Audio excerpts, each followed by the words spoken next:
Assalamualaikum warahmatullahi wabarakatuh. Saya Dian Wulandari, dosen Program Studi Manajemen Pendidikan Sekolah Pasca Sarjana Universitas Pakuan. Kali ini saya akan presentasikan video mengenai kegiatan pembelajaran mata kuliah pengembangan manajemen sumber daya manusia dan perilaku organisasi, khususnya pertemuan ketiga yang membahas mengenai kepribadian. Capaian pembelajaran mata kuliah MPSDM dan perilaku organisasi adalah mahasiswa mampu mereview dan menganalisis konsep-konsep pengelolaan SDM dan penggunaannya dalam pemecahan masalah di bidang manajemen pendidikan dan penelitian pendidikan secara kritis, logis, dan objektif. Lalu, mahasiswa juga mampu mengembangkan strategi pengelolaan SDM yang efektif, mulai dari pengerahan, pengadaan, pengembangan, dan pemeliharaan SDM berbasis pengetahuan terbaru mengenai dinamika organisasi pendidikan. Mahasiswa mampu melakukan analisis falsafah dan konsep-konsep perilaku organisasi dan penggunaannya dalam memecahkan masalah di bidang manajemen pendidikan dan penelitian pendidikan secara kritis, logis, dan objektif. Dan mahasiswa mampu menyusun strategi pengembangan organisasi berdasarkan kajian perilaku organisasi secara kritis atas perkembangan keterampilan abad 21 dan Society 5.0. Pertemuan ketiga dari mata kuliah MPSDM dan perilaku organisasi ini sudah mulai membahas mengenai komponen-komponen perilaku organisasi. Artinya, pembelajaran sebelumnya sudah membahas mengenai framework dari pengembangan manajemen sumber daya manusia, sehingga pada perkuliahannya diharapkan mahasiswa nanti dapat mengintegrasikan dengan konsep-konsep manajemen pengembangan sumber daya manusia yang sudah dibahas sebelumnya. Kegiatan perkuliahan yang kedua yang membahas mengenai kepribadian, ada tiga bentuk pembelajaran. Yang pertama adalah tugas mandiri. Jadi pada pertemuan sebelumnya, mahasiswa sudah diberikan tugas untuk melakukan studi literatur mengenai kepribadian. Dan pada pertemuan ini, hasil dari studi literatur akan disampaikan dalam bentuk presentasi kelompok yang berisi kajian-kajian dan teori tentang kepribadian. Berikut adalah referensi yang dapat digunakan oleh mahasiswa untuk menyusun makalah, presentasi, dan juga membuat strategi penguatan kepribadian untuk peningkatan manajemen SDM.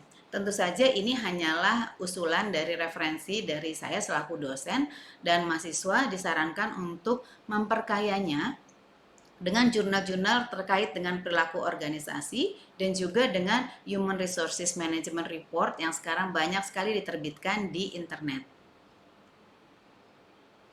Untuk kegiatan perkuliahan ini, karena ada tugas mandiri berupa presentasi, juga ada tugas terstruktur untuk membuat makalah, maka penilaiannya adalah sebagai berikut.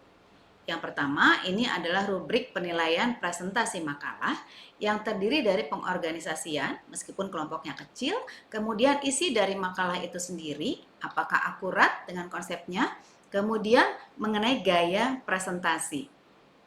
Kemudian berikut adalah rubrik penilaian penyusunan makalah untuk tugas terstruktur yang nanti ya, strategi penguatan kepribadian.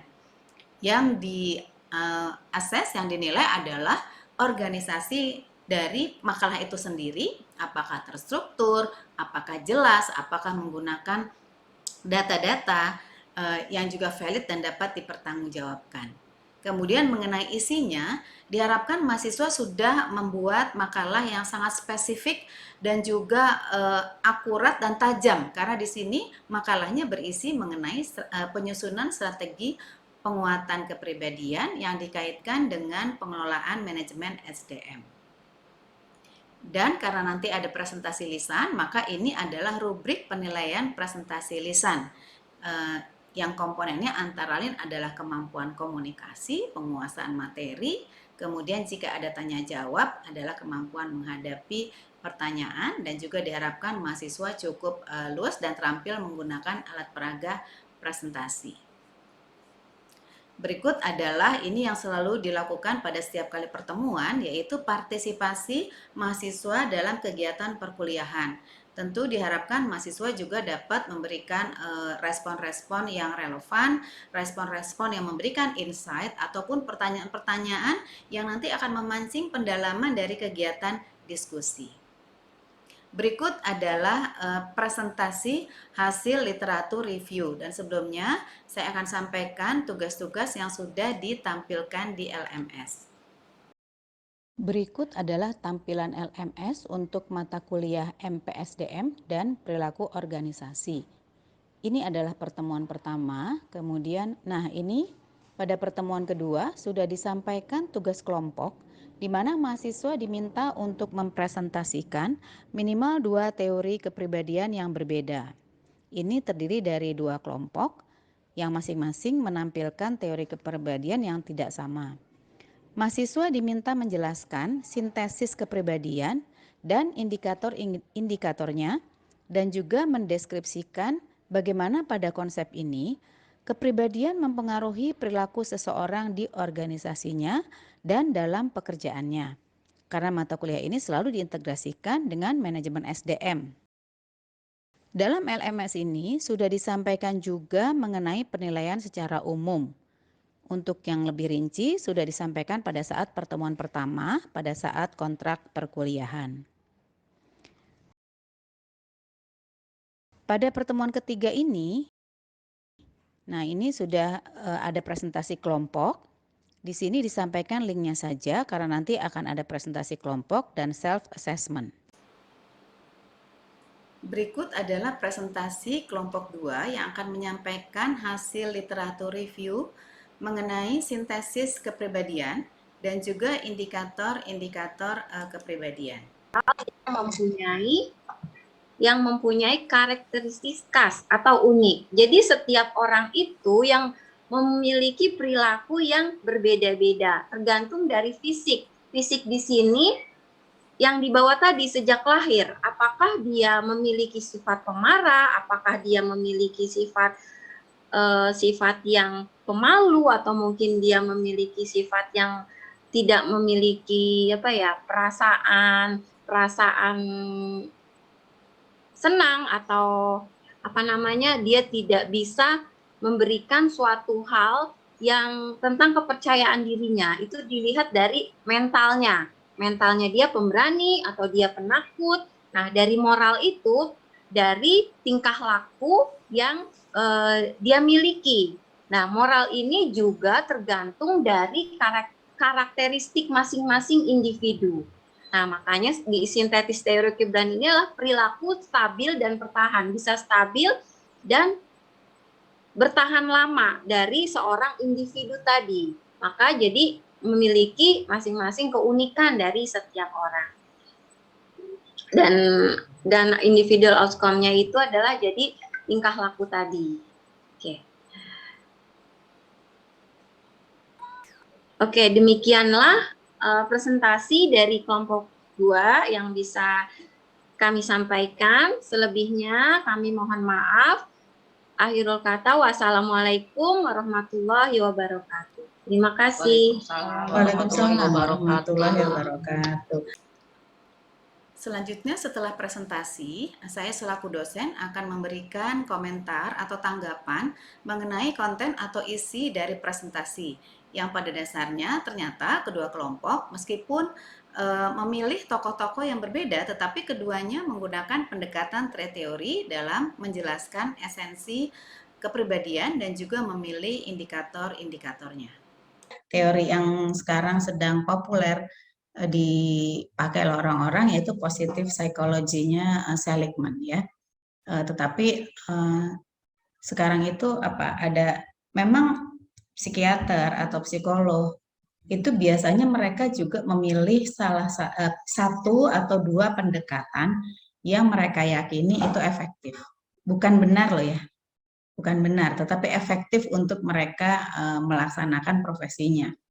Itu satu itu. Yang kedua, kenapa dianggap efektif? Karena mungkin dari beberapa kali pengalaman terbukti itu berhasil digunakan pendekatannya, gitu. Jadi biasanya seperti itu. Setelah tanggapan atas isi konten dari presentasi, pada dasarnya diskusi dilanjutkan untuk merumuskan secara lebih akurat mengenai sintesis dari kepribadian, dan sebagaimana sudah direncanakan di dalam RPS. pada dasarnya kajian di dalam perilaku organisasi ini nanti diarahkan juga kepada penetapan indikator-indikator. Karena sering sekali topik-topik atau tema yang dibahas di sini nantinya akan menjadi salah satu variabel yang akan diteliti oleh mahasiswa di dalam disertasinya. Sehingga kajian berikutnya adalah penetapan sintesis dan indikator-indikator. Selanjutnya akan dipaparkan mengenai perspektif utama tentang kepribadian, yaitu berbagai pendapat para tokoh, khususnya mengenai esensi kepribadian dan juga faktor-faktor yang berdampak terhadap kepribadian. Jadi sebetulnya lengkap personality manusia itu satu apa ya? Ya memang traits ya, maksudnya sekumpulan karakteristik yang demikian lengkap. Ada kecerdasannya, ada keterampilannya, ada kecenderungan sifat dan sikapnya, gitu. Coba kita lihat sebentar ya, saya mana tadi kepribadian? Ya.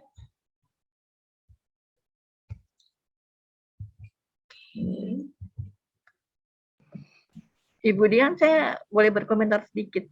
Boleh banget.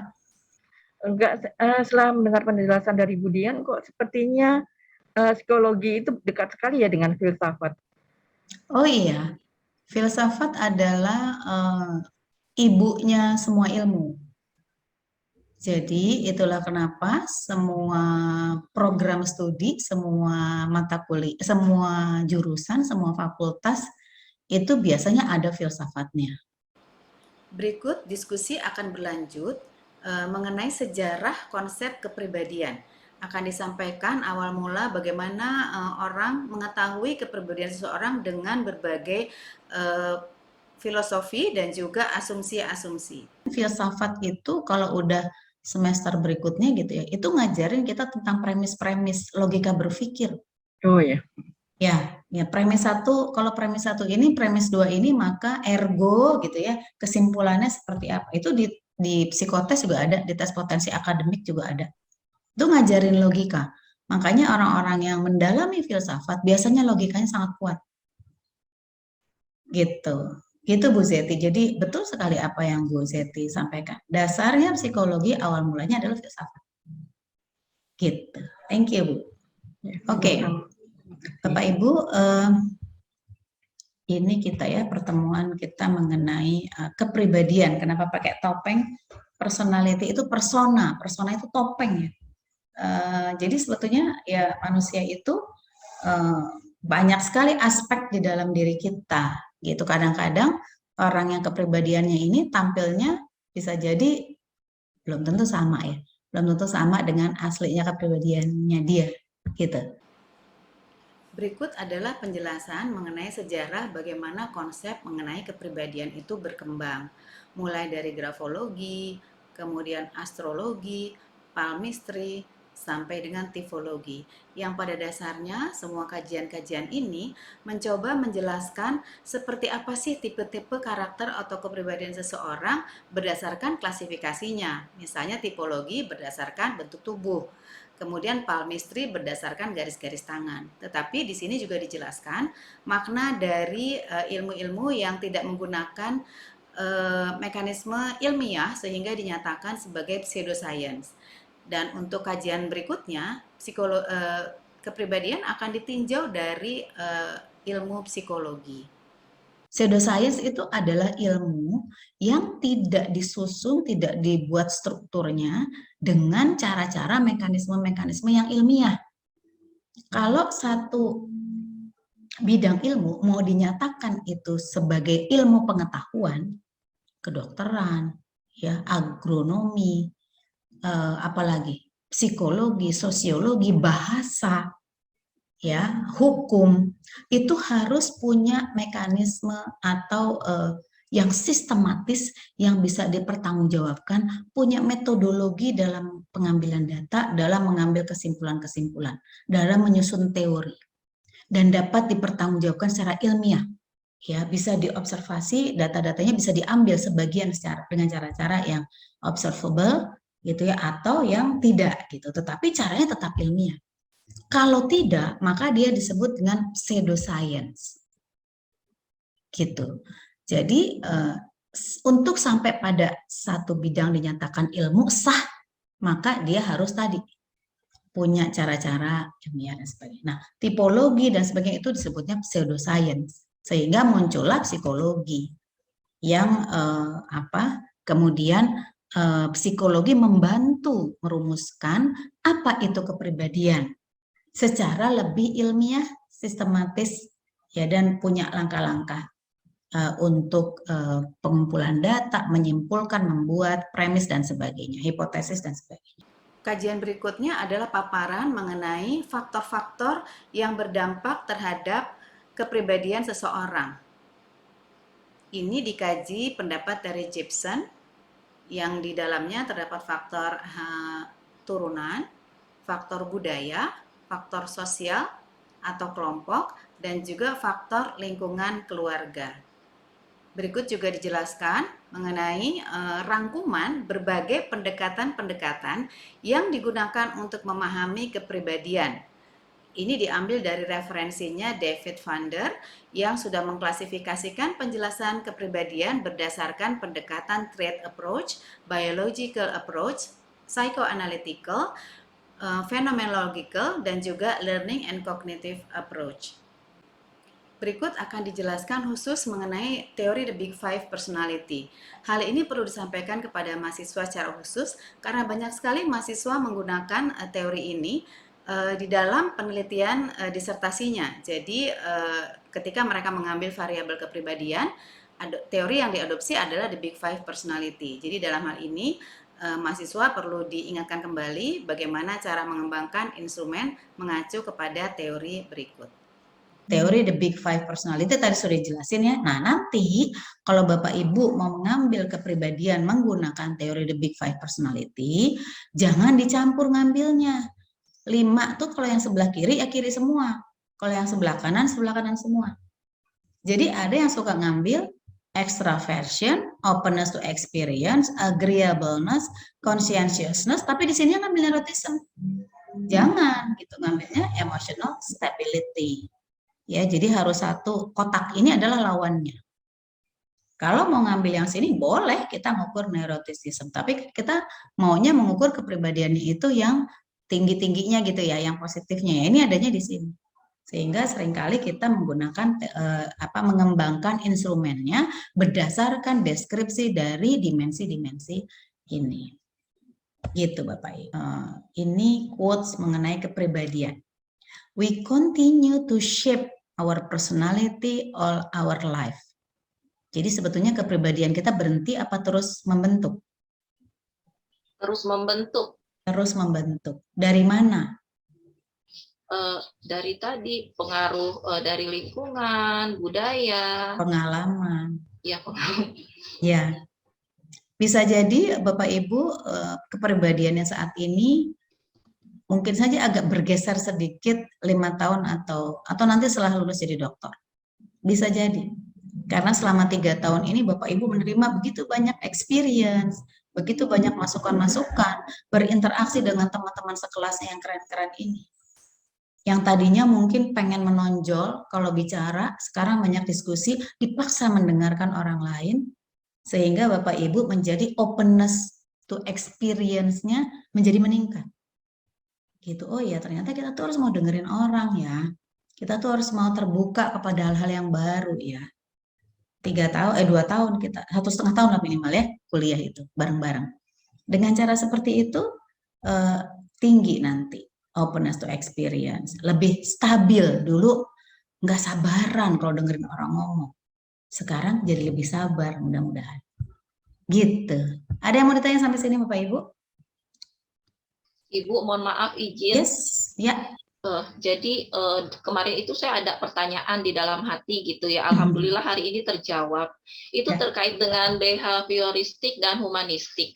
Kemarin saya juga sempat membaca Bu, ingin mengambil teori itu, tapi kemudian saya bertanya-tanya loh, ini bukannya teori belajar gitu ya? Karena kan kebetulan saya dosen pendidikan juga gitu. Jadi khawatir beda, khawatir salah. Mau nanya Ibu Dian tapi khawatir mengganggu.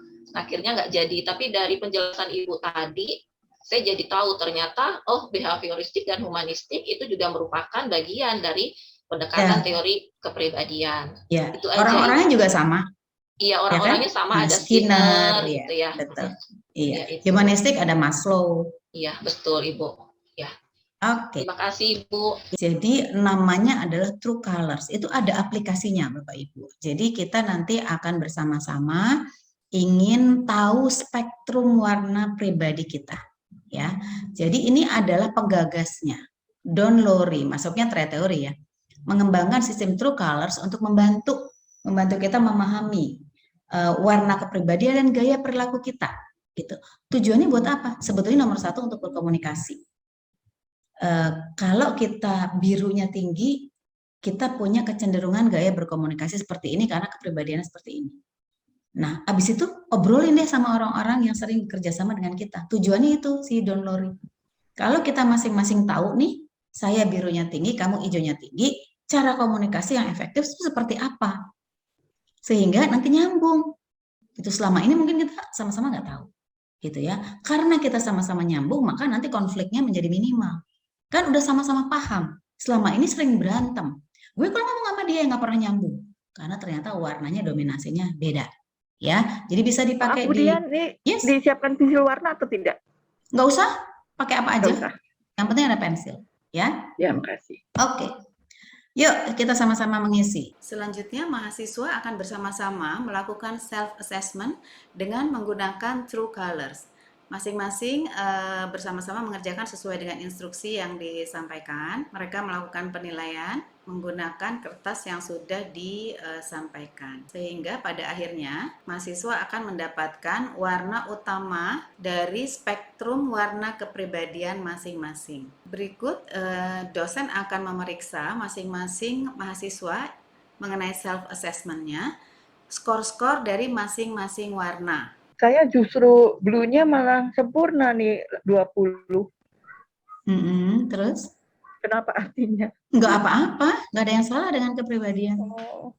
Terus? Birunya 20, hijaunya 13, orange-nya 9, emasnya 8. Oke. Bu Rosa? Ya, baik, Bu. Kalau saya emas 17, hijau 15, biru 13, orange 5.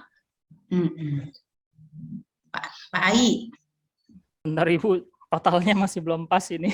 Oh, ada yang kelewat. Iya. Bu Dewi. Saya orange 14, hijau 17, biru 17, sama ya. sama emas 19. Oh, paling tinggi 19. Emas. Nah, sekarang gini, kan itu dinamika. Setiap orang itu punya biru, punya hijau, punya orange, punya gold, gitu. Jadi tidak ada yang nol. Jadi kita semua punya unsur-unsur itu. Kita semua punya kecenderungan untuk patuh pada aturan. Tapi mungkin tidak terlalu dominan di dalam diri kita. Ada yang dominan yang lain. Kalau yang dominannya biru itu orientasinya kepada hubungan baik, relationship, gitu. Jadi kalau hijau orientasinya pada tugas, nggak suka basa-basi. Kalau yang hijau senangnya berdebat, gitu ya. Berdiskusi itu dia bisa sangat menikmati, berargumentasi, gitu ya. Kalau yang biru harmonis, gitu. Dia nggak suka ada konflik-konflik, gitu. Yang penting hubungan baik itu terjaga. Gitu. Jadi dengan cara pemahaman ini harusnya sih lebih baik. Misalnya gini, kalau kita ngobrol, kalau kita mau meminta sesuatu sama orang yang hijau, dia nggak suka basa-basi, to the point aja kalau ngomong sama orang hijau mah. Setelah semua mahasiswa mendapatkan skor profil kepribadiannya, kemudian dilanjutkan dengan penjelasan secara rinci makna dari setiap dominasi warna. Mulai dari dominasi warna biru, kemudian dominasi warna hijau, emas, dan juga orange. Berikut adalah penjelasan mengenai konsep-konsep kunci The True Colors Instrument sehingga mahasiswa bisa memahami makna dari instrumen ini. Konsep kunci dari True Colors, warna itu adalah metafora, simbol. Setiap warna diasosiasikan dengan perilaku atau sifat-sifat tertentu. Nah, intinya setiap orang punya campuran unik dari 4 warna, makanya disebut spektrum. Sekarang Bapak Ibu sudah punya spektrum warna masing-masing. Seperti ini spektrumnya. Oke. Tidak ada warna yang bagus, tidak ada yang jelek. Ya, semuanya itu adalah bagian dari diri kita. Dan ada variasi individu pada setiap spektrum. Mungkin tadi ada yang birunya dua-duanya sama-sama 16, tapi yang lainnya beda. Nah, asesmen sederhana ini menunjukkan perbedaannya. Perbedaan individu tuh berasa banget kalau pakai ini. Birunya sama-sama 16, hijaunya sama-sama 13. Lihat deh, orange-nya sama gold-nya. Jarang ada yang empat-empatnya sama persis, itu jarang ada. Ya. Nah, ini guru-guru kebanyakan biru dominan. Jadi jangan heran dosen-dosen juga gitu mungkin ya. Kenapa dominan biru guru-guru? Dia sehari-hari berhubungan sama manusia. Jadi orientasinya pada manusia. Ini risetnya tahun 2016 ya. Berikut adalah tambahan penjelasan mengenai True Colors diimplementasikan kepada gaya belajar siswa. Nah, ternyata dari hasil penelitian, setiap warna juga berimplikasi pada gaya belajar. Orang-orang yang hijau tadi ya, dia data gitu ya.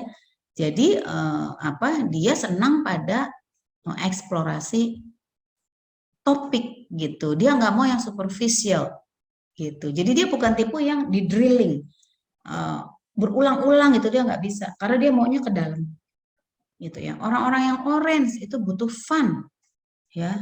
Orang-orang yang gold tadi butuh kejelasan peraturan. Orang-orang yang biru butuh tim. Kelompok orang biru tuh kalau bekerja sama dalam tim itu keren banget gitu ya. Itu Bapak Ibu. Penjelasan mengenai True Colors dan gaya belajar menjadi akhir dari diskusi mengenai spektrum warna kepribadian. Selanjutnya, mahasiswa nanti akan mengerjakan tugas terstruktur di luar tatap muka. Dan ini adalah closing dari kegiatan perkuliahan. Inilah persona kita. Inilah topengnya kita. Ibu selama ini merasa ini, tapi ternyata di dalam ibu tuh birunya, ibu tuh ternyata orangnya tuh maunya nolong gitu. Bawaannya tuh sebenarnya ngerawat gitu, kasih sayang, loving gitu. Care sama orang-orang, tapi siapa tahu pekerjaan itu membuat menjadi tertahan, gitu. Membuat ibu harus banyak gagasan misalnya seperti itu.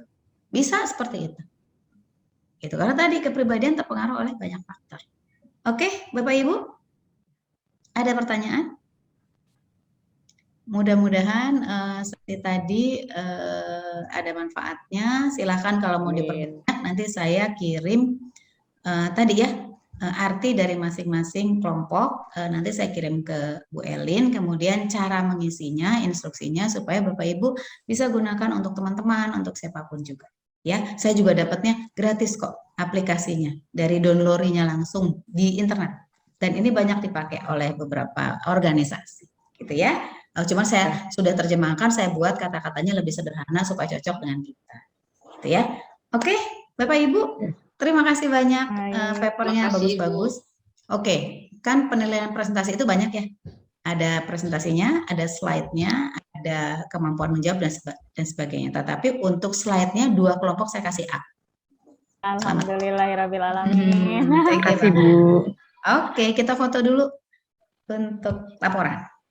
1. Ibu enak banget Bu, nggak ngantuk Bu. 1, 2, 3. Oke, terima kasih. Ibu, sebentar. Maaf, saya lupa Ya. absen Bu, saking keseruan. Saya kayaknya lebihin deh. Oh iya, baik Ibu. 17.45. Ya, terima Ya, kasih. silakan dicek ya. Oke, Bapak Ibu, terima kasih. Mohon maaf jika ada hal yang kurang berkenan. Wassalamualaikum warahmatullahi wabarakatuh. Waalaikumsalam warahmatullahi wabarakatuh. Sampai ketemu nanti hari Kamis ya. Baik, hari Kamis. Oke, Baik. sehat-sehat ya. Amin. Terima Saya kasih En, Bu. Bapak Ibu.